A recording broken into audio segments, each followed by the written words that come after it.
ఈ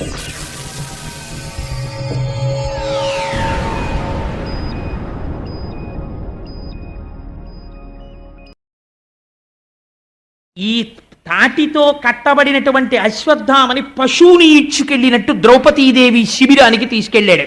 అక్కడ మారేశాడు. ద్రౌపది, నీకు చెప్పాను వీడి శిరస్సుని నీ కాలుతో తన్నమని. తీసుకొచ్చి అశ్వత్థామని అక్కడ పడేశాను. ఇప్పుడు నా ప్రతిజ్ఞ నెరవేర్చుకుంటానన్నాడు. ద్రౌపదీదేవి చూసింది అశ్వత్థామని. ఏ ద్రౌపది చూసిందండి? నేను 2-3 ఉదాహరణలు మీకు భారతంలోంచి చెప్పాను. అటువంటి ద్రౌపది చూసింది అశ్వత్థామని. ఏం చేశాడు? ఒక తల్లి ఏదైనా ఒప్పుకుంటుందేమో కానీ తన పసుపు కుంకాలకి కానీ తన బిడ్డలకి కానీ ఆపద తెచ్చిన వాడిని క్షమించదు. 5 బిడ్డల్ని చంపేశాడు, ఒకడు కాదు. ఆయన్ని చూసి వెంటనే నమస్కారం చేసింది. నమస్కారం చేసి ఆవిడంది, మహానుభావ అశ్వత్థామ, మా మగవారలందరూ నా భర్తలైనటువంటి ధర్మరాజు, భీముడు, అర్జునుడు, నకులుడు, సహదేవుడు ఉన్నారే, 5 నీ తండ్రి గురువు. అనేకమైనటువంటి అస్త్రములను ప్రయోగించడం, ఉపసంహారం చెయ్యడం నీ తండ్రి ద్రోణాచార్యుడు మా భర్తలకి నేర్పాడు. ఆ కారణం చేత వాళ్ళు కురుక్షేత్రంలో గెలవగలిగారు. ఆత్మావై పుత్రనామాసి. తండ్రి తన కొడుకు రూపంలో భూమి మీద తిరుగుతూ ఉంటాడు. నువ్వు మా గురుపుత్రుడవు, అందుచేత నీకు నీ యందు నాకు నా భర్తల యొక్క గురువు దర్శనమవుతున్నాడు. ఇటువంటి నీకు నీ పాదముల వంక శిరస్సు పెట్టి చూసి నమస్కరిస్తున్నాను. అందుకు నేను ఒక్క మాట అనను. ఎంత ధర్మం పాటిస్తోందో ద్రౌపదీదేవి, మీరు ఆలోచించండి. ఇది ద్రౌపది అంటే అని ఆవిడంది. ఉద్రేకంబునరారు శస్త్రధరులై యుద్ధావనింలేరు, కించి ద్రోహంబును నీకు చేయరు, బలోచ్చేకంబునన్ చీకటిన్ నిద్రాకారుల చిన్ని పాపలరణ ప్రౌఢ క్రియాహీనులన్ నిద్రాసక్తుల సంహరింపనకట నీ చేతులెట్లాడెనో అంది.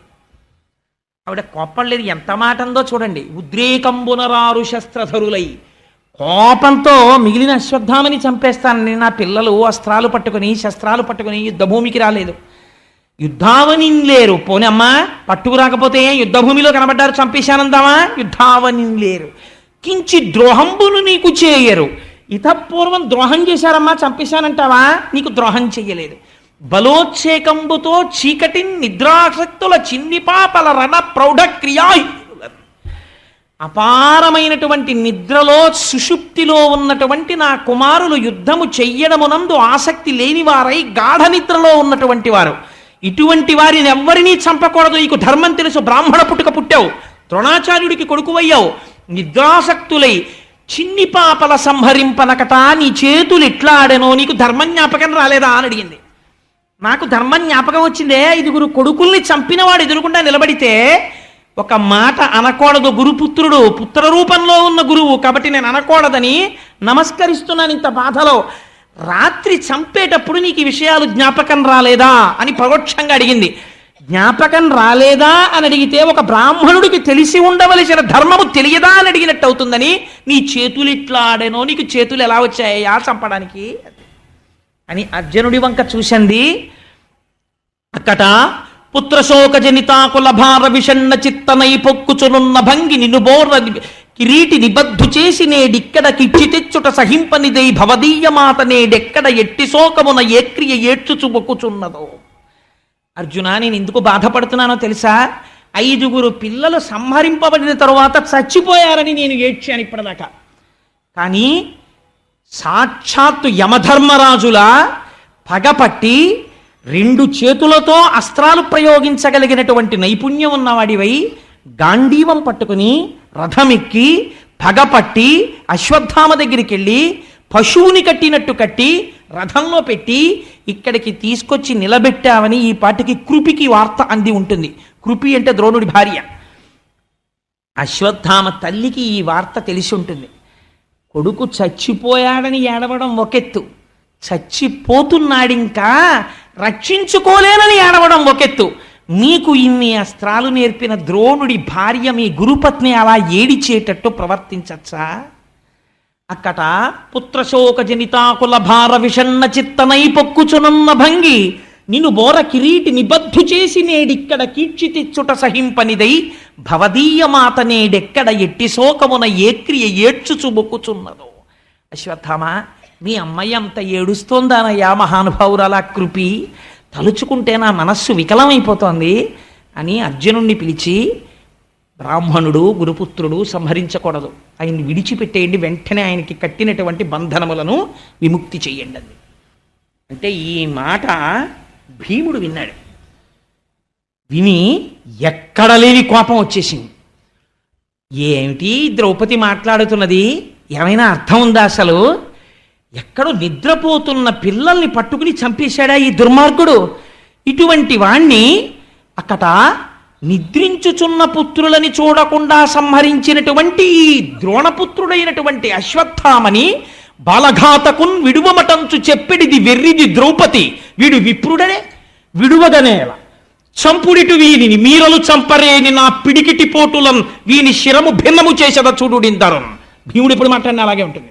తిక్కన గారు విరాట పర్వంలో అంటారు, ఆయన వెళ్ళిన పోస్ట్ ఏమిటంటే వంటలవాడిగా వెడుతూ ఆయన అంటాడు ధర్మరాజుతోటి, పరియ పాపంగ దునియగా విరువవలయు ఎడద కాళ్ళుల చేతుల అణచిపెట్టి అణగి ముక్కలు చేసి పొయ్యిడుదు గాని కత్తి గొడ్డలి అడగని కట్టియలకు అన్నాడు. తిక్కన గారి పద్యాలు. అన్నయ్య, నేను వంట ఎలా చేస్తానో తెలుసా?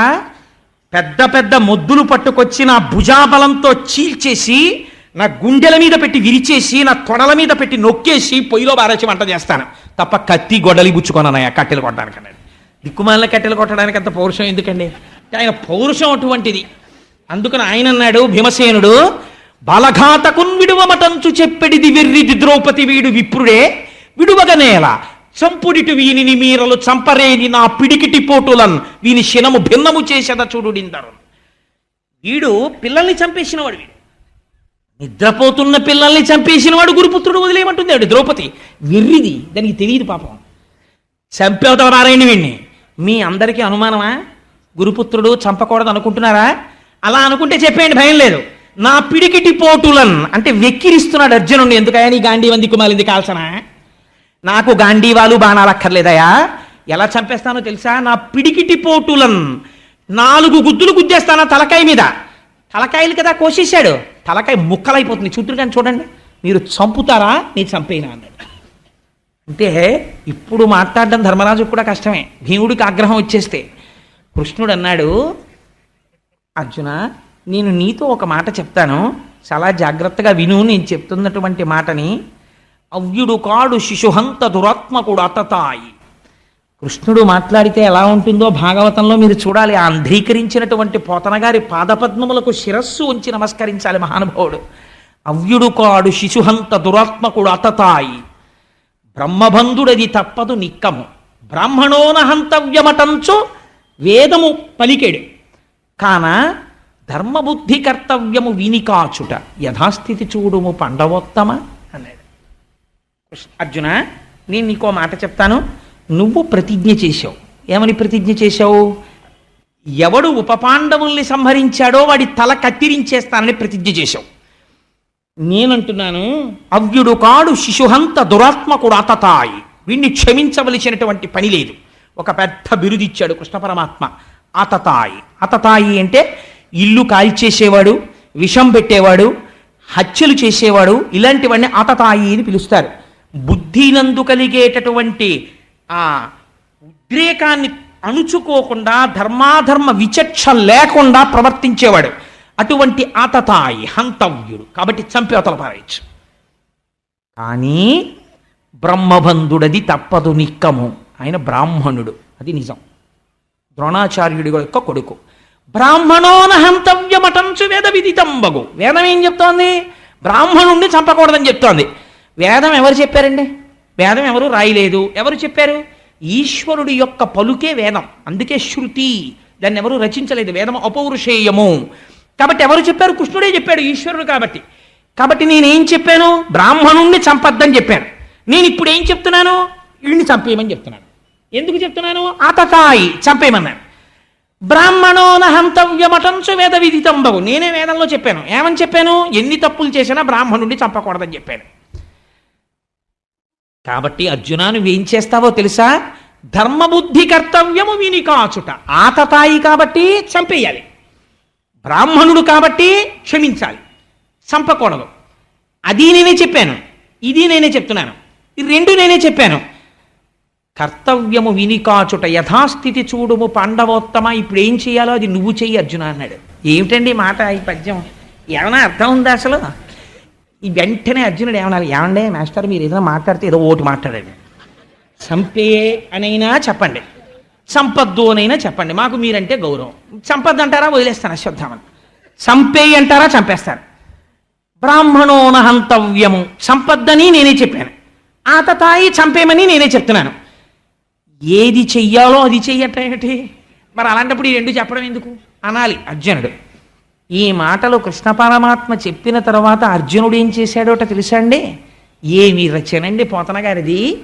విశ్వస్తుత్యుడు చక్రశూరుడు మహావీరుండు ఘోరాసిచే అశ్వత్థామ శిరోజముల్ తడిగి చూడాంతర్మహారత్నమున్ శిశ్వత్కీర్తి వెలుంగ పుచ్చుకొని పాశవ్రాత బంధంబులన్ విశ్వాసంబున ఉచ్చిత్రోచ శిబిరోర్వీ భాగంబునన్ బాసిపోన్నన్నారు. విశ్వస్తుత్యుడు లోకమంతటి చేత స్తుత్యుడు ప్రశంసింపబడినవాడు. విశ్వం శ్రీ మహావిష్ణువు యొక్క పేరు. నారాయణుడు సంతోషించేటట్టు ప్రవర్తించగలిగిన ప్రవర్తన ఉన్నవాడంటే ధర్మములో ప్రవర్తిస్తున్నాడు ఇవాళ అర్జునుడు. ఎలా ప్రవర్తిస్తున్నాడు? బ్రాహ్మణ కుమారుడు చంపకూడదు, ఆతతాయి చంపేయాలి. ఇప్పుడు చంపకూడదు చంపాలి రెండు వచ్చాయి కాబట్టి చంపినంత పని చేసి చంపకుండా వదిలేయాలి, అది దాని అర్థం. కాబట్టి ఏం చెయ్యాలి? పూర్తి ముండనం చేసేయాలి. బ్రాహ్మణుడయ్యుండి పిలక లేకుండా ముండనం ఎలా చేసేస్తారు? బ్రాహ్మణుడిని గుర్తేమిటి? శిఖ ఉండాలి, చిన్న జుత్తైనా ముండనం చేయించుకునేటప్పుడు పిలక ఉంచుకొని ముండనం చేయించుకోవాలి. ఆ తర్వాత కొంచెం పెరిగిన తర్వాత కలిసిపోతే వాడి దోషం కాదనుకోండి. అందుచేత చిన్న పిలకుంచుకుని ఉండనం చేయించుకోవాలి, అంతేగాని పూర్ణ ముండనం చేయించుకోకూడదు. అందుకని పూర్ణ ముండనం చేసేయాలి, చేసేస్తే వాడు చచ్చిపోయినట్లు లెక్క. అందుకని చెప్పి ఇప్పుడు ఏమైంది? విశ్వస్తుచ్యుడు శక్రశూరుడు మహావీరుండు ఘోరాసిచే ఒక కత్తి ఒకటి తీశాడు. తీసి తనంత తాను తన తేజస్సు పోగొట్టేసుకున్నాడు అశ్వత్థామ. ఎప్పుడు పోగొట్టేసుకున్నాడు? ఉపపాండవుల్ని ఎప్పుడైతే ధర్మం తప్పి చంపాడో అప్పుడే కాంతిహీనుడైపోయాడు. ఇప్పుడు కొంత కాంతి ఇంకా మిగిలింది. ఎందుకు మిగిలింది? పుట్టుక చేత అశ్వత్థామకి శిరస్సు మీద ఒక మణి ఉంది. ఆ మణి కాంతి శరీరం అంతా కొడుతోంది. ఇప్పుడు చంపినంత పని చేసి చంపకుండా వదలాలి. అలా వదలడంలో ధర్మం ఉంది. ఇప్పుడు ఈ ధర్మాన్ని పాటిస్తున్నాడు. అందుకని విశ్వస్తుత్యుడు. ఎంత గొప్ప మాట చూడండి. పొగిడాడా కృష్ణుడు? పొగడక్కర్లేదు, లోపల పొగుడుకుంటున్నాడు. నా దగ్గర ఏమి ధర్మాన్ని నేర్చుకున్నాడు రా నా శిష్యుడు. కృష్ణం వందే జగద్గురుం. అయితే భగవద్గీత చెప్పాక ఏమర్థమైనట్టు అర్జునుడికి? విశ్వస్తుత్యుడు శక్రశూరుడు మహావీరుండు, తలుచుకుంటే చంపగలిగిన వాడు శత్రువుని. చంపలేదు. ఘోరాసిచే ఒక కత్తిని పైకి తీశాడు. ఇది ఘోరాసి, సామాన్యమైంది కాదు. ఎంతమంది నెత్తురు తాగిందో ఆ కత్తి. అటువంటి కత్తిని ఇవాళ దేనికి వాడుతున్నాడు? రక్తం కళ్ళ చూడవలసిన వాడిని రక్తం చూడకుండా అతి హేయమైనటువంటి క్షురక వృత్తికి వాడుతున్నాడు. దేనికోసం? ధర్మం కోసం. ఘోరాసిచే అశ్వత్థామ శిరోజముల్ తరిగి, అశ్వత్థామకున్న జుత్తంతా తీసవతల పారేశాడు. చూడాంతర్మహారత్నమున్ శశ్వత్కీర్తి వెలుంగ పుచ్చుకొని ఆ తలలో ఉన్నటువంటి మణిని ఊడబెరికి తను గుచ్చేసుకున్నాడు. బంధంబులం విశ్వాసంబున ఊడ్చి త్రోచే. ద్రౌపదీదేవి చెప్పింది కదా, నువ్వు ఎప్పుడైతే అశ్వత్థామని బంధించి తీసుకొచ్చావో నినుబోర కిరీటి నిబద్ధు చేసి నేడిక్కడకిచ్చి తెచ్చుట సహింపని దైభవదీయ మాత నేడెక్కడ ఎట్టి శోకమున యక్రియ ఎచ్చుచు మొక్కుచున్నదో. బంధనాలు విడిపించమంది. అందుకని ఆ బంధనాల్ని విప్పేశాడు. విప్పేసి ఊడ్చి త్రోచి శిబిరోర్వీ భాగంబునన్ బాసిపోన్.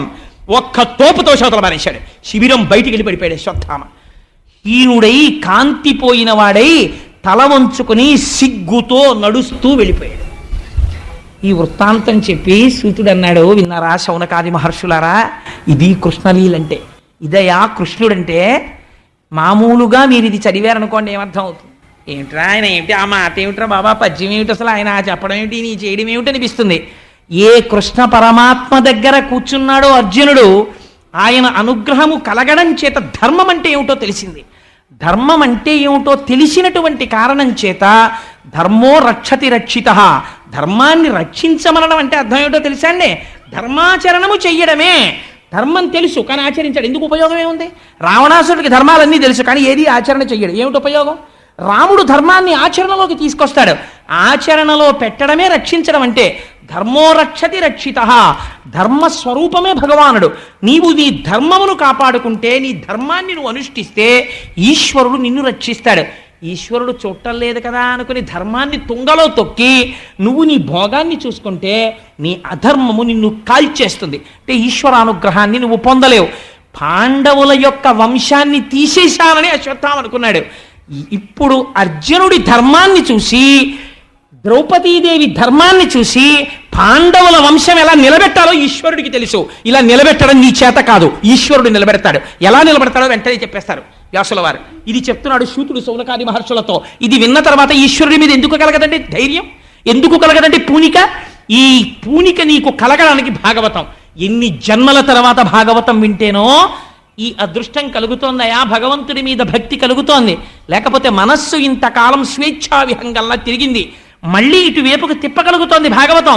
అందుకని భాగవతం నిగమకల్పతరోర్గళితం ఫలం శుకముఖదామృత ద్రవ సంయుతం పిబత భగవతం రసమాలయం ముహురహో రసికా భవిభౌకాహ. ఈ ఉపపాండవుల యొక్క పార్థివ శరీరాల్ని తీసుకెళ్లారు, దహనక్రియను ఆచరించారు. దహనక్రియలు పూర్తి చేసేసి వాళ్ళందరూ కూడా గంగానదిలో స్నానం చేశారు. ఏడుస్తూ వాళ్ళందరూ తిరిగి వెనక్కి వచ్చేశారు.